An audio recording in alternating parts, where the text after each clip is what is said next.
All right, example 3.6. In this case, we're going to use parts, but we're going to actually do a definite integral.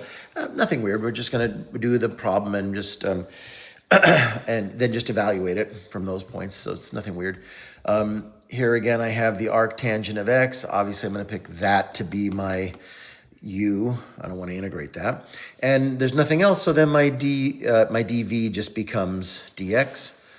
The derivative of that is dx over x squared plus 1, and the v is x. So then when I plug in my uv, here's my uv. Remember, it's a definite integral, so I have to evaluate both of those components. So I'm going to evaluate this product from 0 to 1 minus the integral of this part, right? So let's set that aside, and let's just look at this. So what's the integral of x squared plus 1 as a denominator and x dx in the numerator? Well, that looks like a du over u to me, right? But to make a proper du, I need a 2 up here, which means I need to put a 1/2. So then it becomes 1/2 du over u, which is the ln of the absolute value of u. You know that.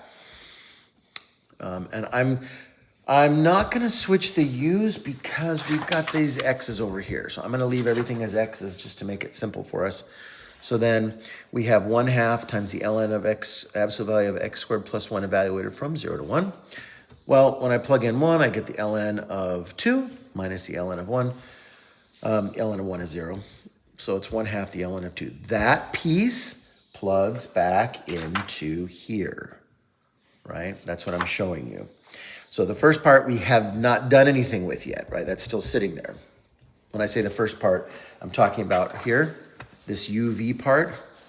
It's still there. We have to work with it here. We will in just a second. Minus, we solve the integral, right? So that stays there. Here, we're just going to plug in 1.